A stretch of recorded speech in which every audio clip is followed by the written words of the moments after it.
Don't go. Okay, go. Hello, my name is Dustin McAllister, and I'm here with a few of our Republican presidential candidates. Former Governor of Massachusetts Mitt Romney, Senator John McCain, former Mayor of New York Rudy Giuliani, and Congressman Ron Paul. I'm going to use this time now to ask them a few questions so you can become more acquainted with your candidates. We'll start with you, Mitt. On the topic of abortion, why was there such a dramatic and profound change after pledging never to waver on a woman's right to choose? Well, I was always personally opposed to abortion, as I think everyone in the nation is. And the question for me was, what is the role of the government? And it was quite theoretical and philosophical to consider what the role of the government should be in this regard.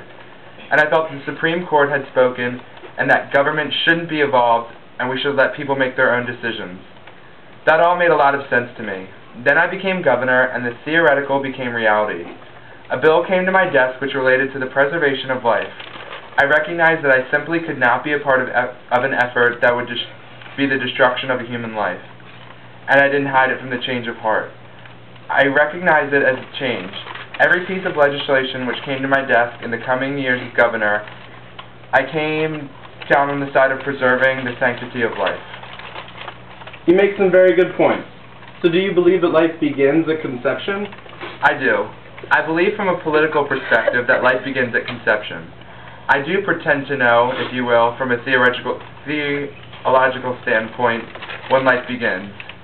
Each law that was brought to my desk attempted to expand abortion rights, and in this case, I vetoed the effort. I also promoted abstinence education in our schools. Wonderful.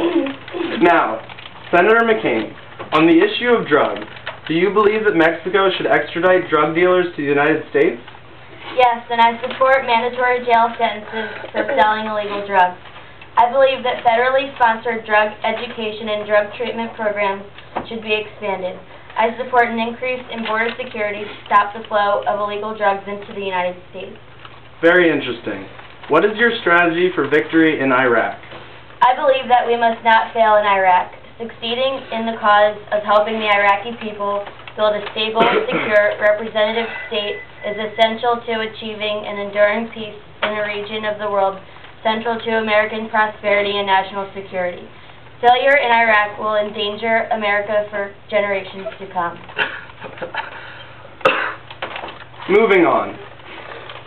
Congressman Ron Paul, how do you feel about the draft? A draft weakens the military by introducing tensions and rivalries between those who volunteer for military service and those who have been conscripted. This undermines the cohesiveness of military effectiveness. Conscripts also are unlikely to choose the military as a career. Thus, a draft will do little to address problems with retention. Very, very good. So, what do you think that we should do about it?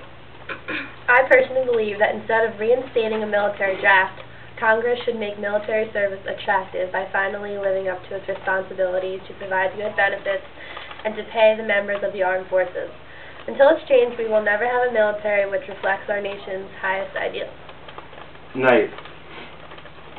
Moving on to our last candidate, Mr. Rudy Giuliani. What do you think should be done with 12 million undocumented aliens? Well, Dustin, the first thing that has to be done is that we need to stop illegal immigration. If we don't end illegal immigration, we're going to risk legal immigration. We should end illegal immigration at the border because it can't really be dealt with internally. We need a fence, a technological fence, as well as a physical fence that can be used to alert the Border Patrol of people coming to the border and stop those people from coming into the United States. In addition, we should have a tamper-proof ID card that everyone who wants to come into the United States legally can use. When we accomplish all of this and have good control of our borders, then we can kick out all of the people who are already here illegally. Very good. Well, this has been fun, but that's all the time we have for now. Good luck, candidates, and viewers, I hope this has helped you decide who you think is the most appropriate candidate for president.